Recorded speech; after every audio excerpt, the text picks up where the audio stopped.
Hello children, welcome back to PEST EduHub online learning platform. Let us continue with our topic types of chemical reactions. In the last class we have discussed about two types of chemical reactions. Do you remember? Yeah, combination reaction and decomposition reaction. Today let us move on to the third type of chemical reaction, that is displacement reaction.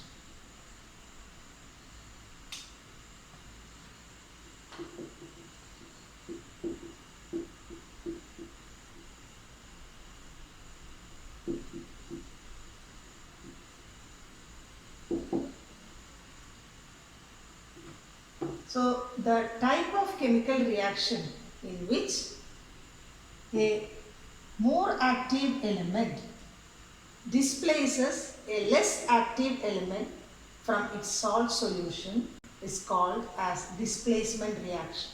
Symbolically, we can represent it as AB plus C giving AC plus B. This means that the more reactive element C displaces the less reactive element B from its salt solution. Thus we get here the less reactive element B separately. So this is displacement reaction. Now let us try to understand it with an example. The experiment of the reaction of iron nail in copper sulfate solution. Let us see it.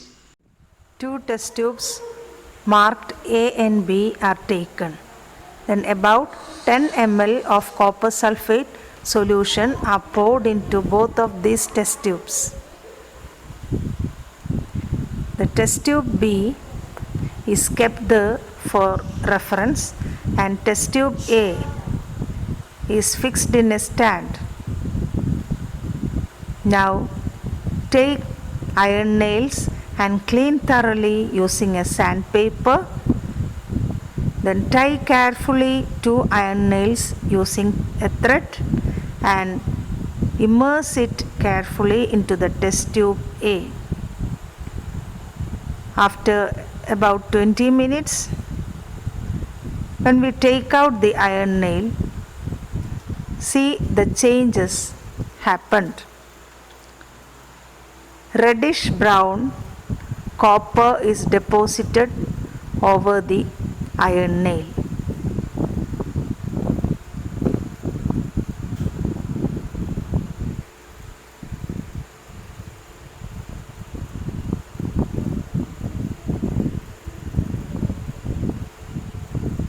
Now compare the solution in test tube A with the solution in the test tube B. The aqueous copper sulfate, which is deep blue in color, has now changed into pale green color in the test tube A.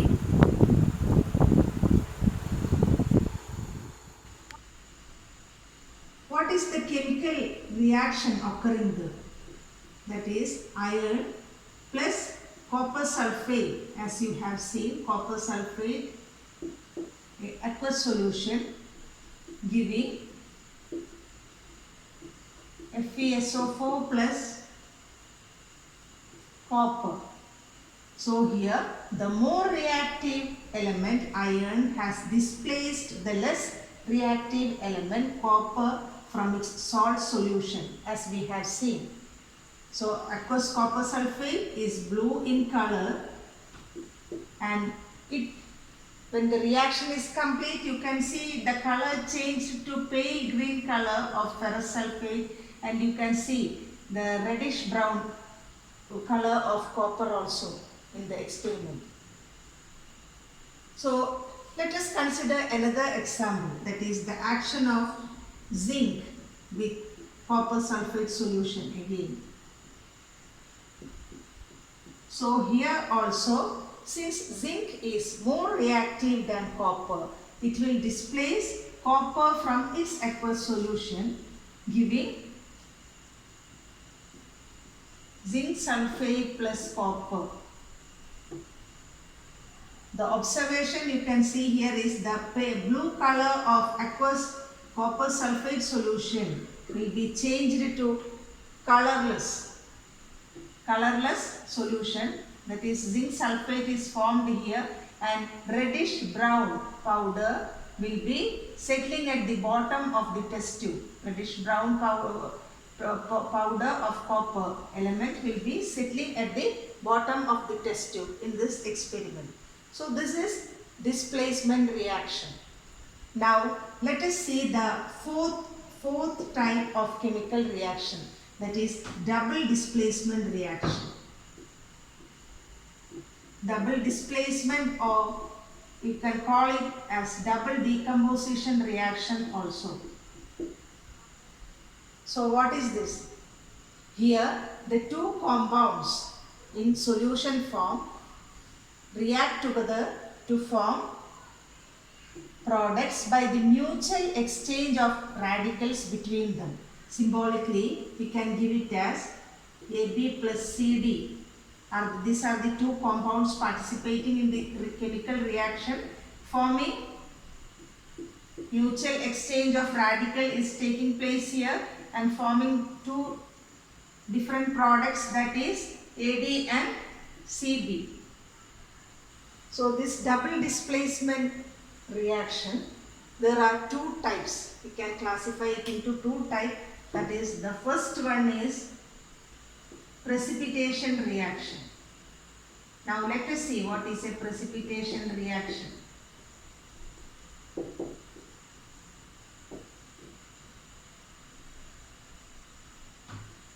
The double displacement reaction in which one of the product formed is an insoluble salt called precipitate is known as precipitation reaction. So that is the only point you have to remember here.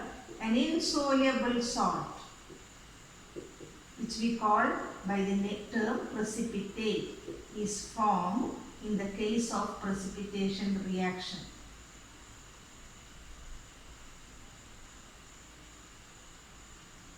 So let us see example for this type of reaction. Can you give me an example? Yes, the action of lead nitrate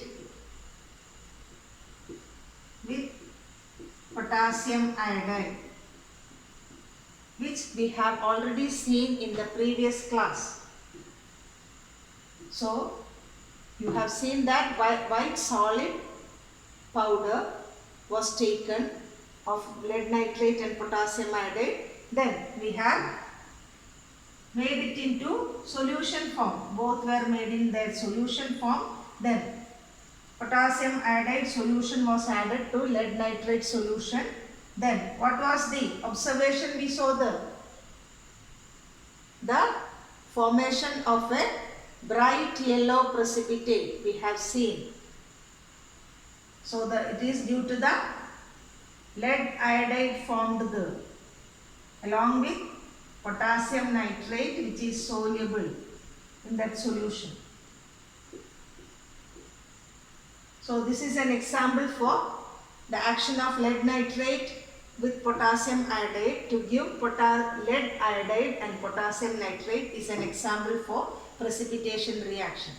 And another example for this type of reaction is the action of barium chloride with sodium sulfate solution. Both the compounds will be in their solution form, and as we can see here, the white insoluble precipitate of barium sulfate is formed.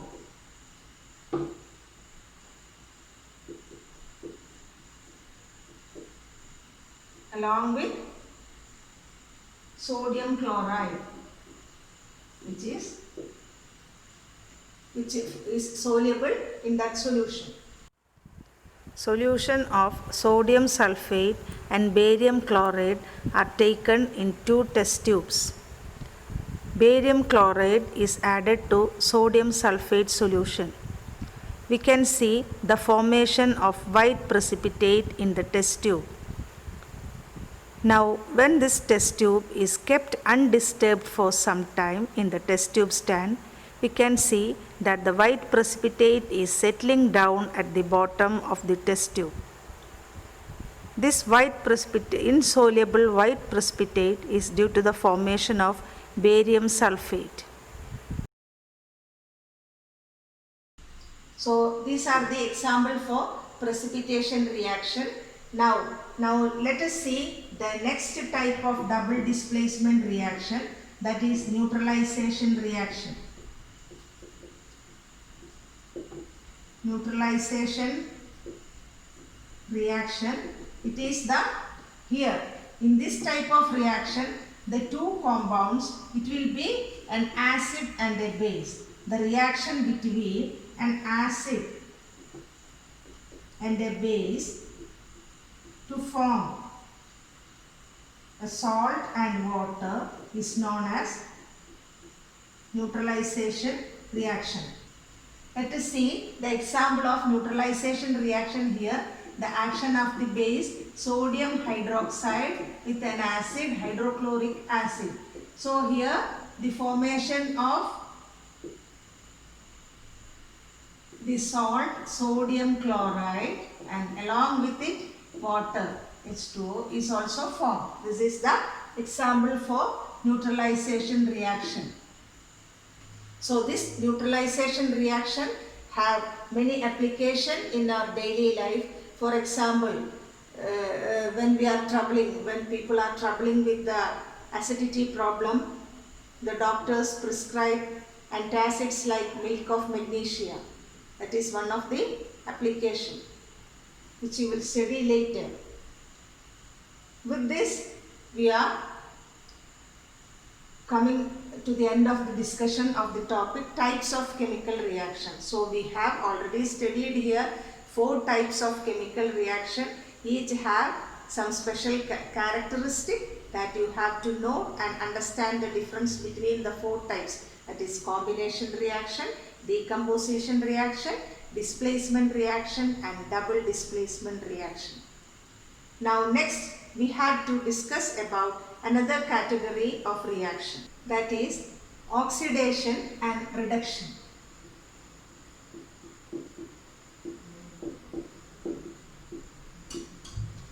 Now let us see what is this.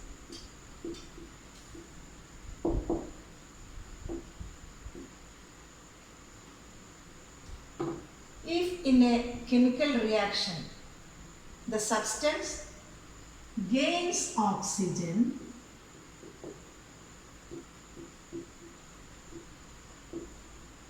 or loses hydrogen,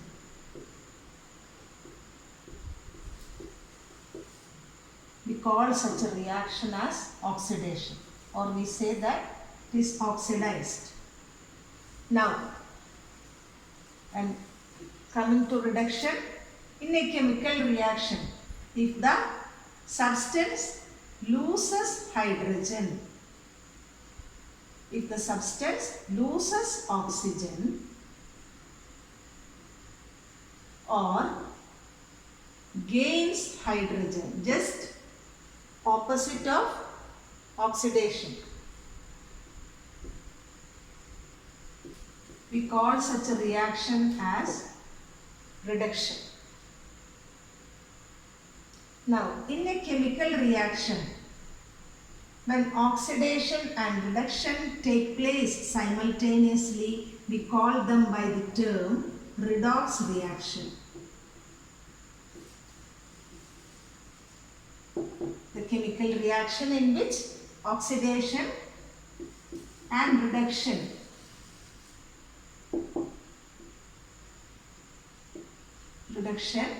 taking place simultaneously.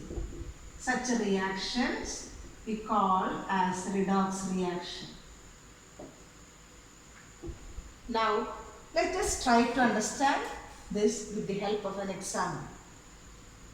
For example, if you take copper powder in a china dish and heat it, what is the chemical reaction taking place there? Copper, you know that it is brownish in color. When heated, heated means action with oxygen is taking place there chemically. So to form copper oxide which will be black in color. This is the color change you can observe here. Copper which is brown in color, reddish brown in color. When heated, it will be changing into black.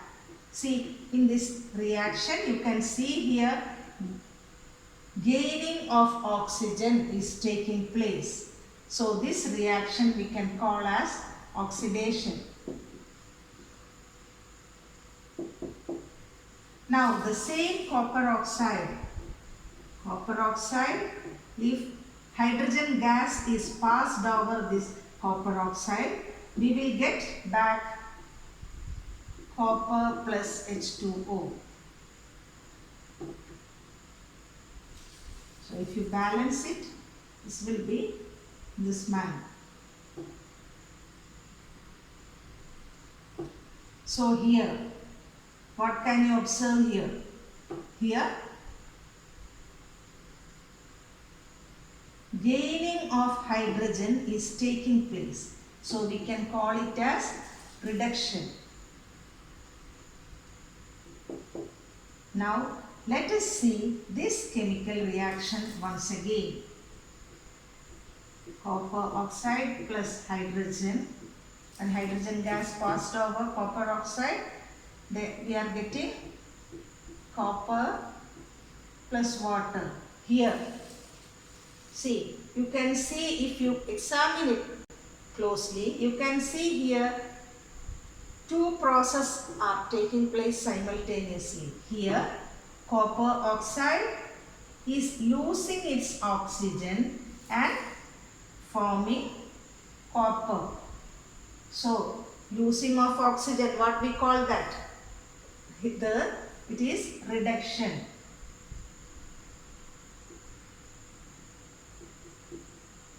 And in the case of hydrogen is gaining oxygen. So we call it by the term oxidation.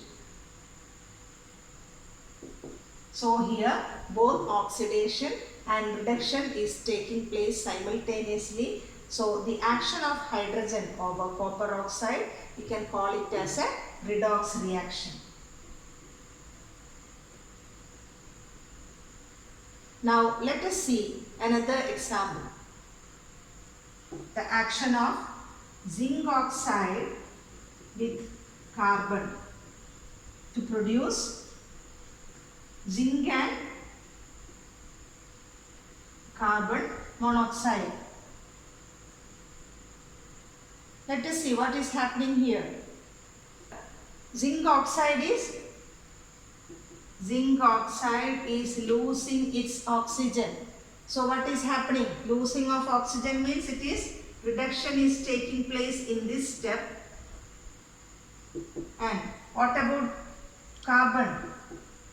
Carbon, you can see here, it is gaining oxygen and forming carbon monoxide. So gaining of oxygen means that is oxidation is taking place in this step.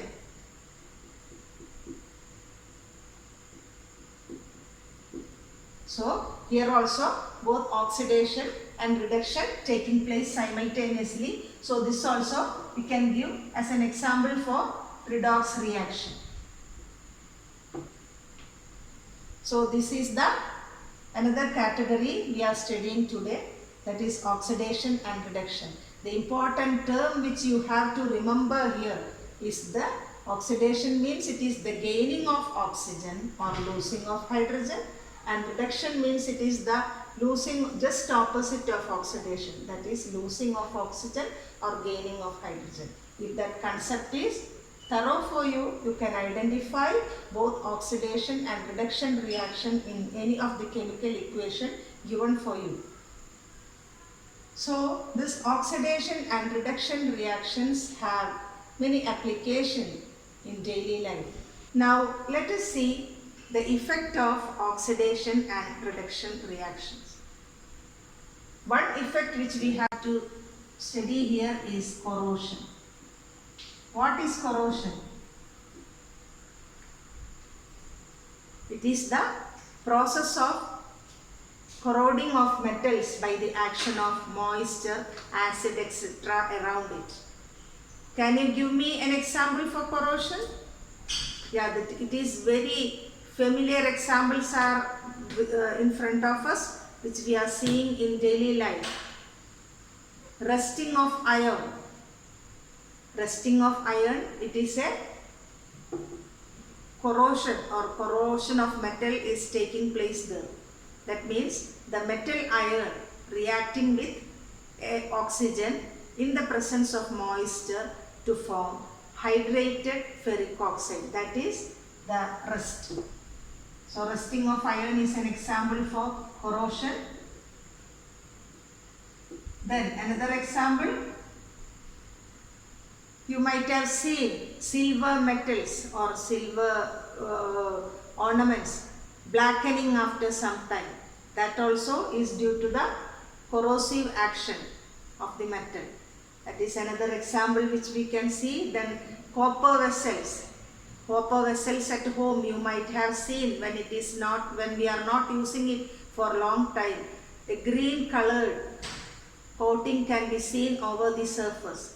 That is also due to the corrosive action, or we call it by the term verdigris.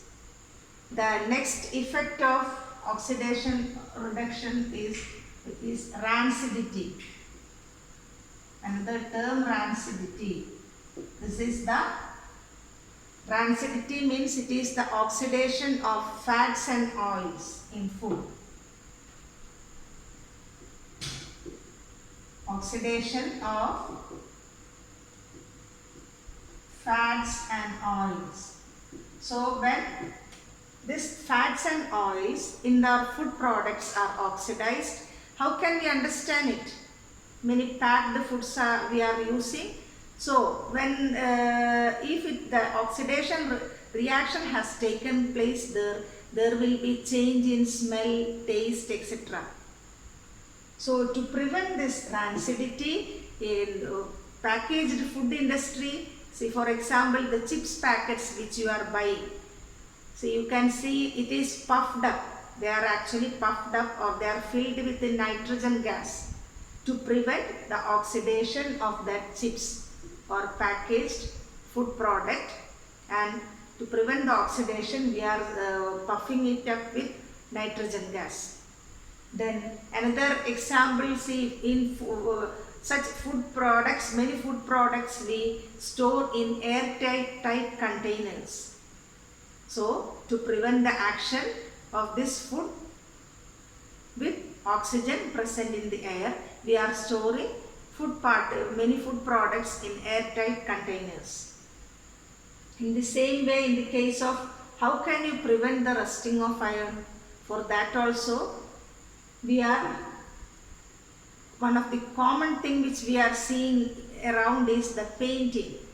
When painting means actually we are giving a coating over that metal iron so as to prevent the action of the metal iron with the oxygen present in air, so that the metal will be protected for longer time. So these are the effect of oxidation and reduction reaction which we have to study here. One is corrosion and the second one is rancidity. With this we are coming to the end of this chapter. Dear children, study the chapter thoroughly along with referring your textbook also. Have a nice day. Thank you.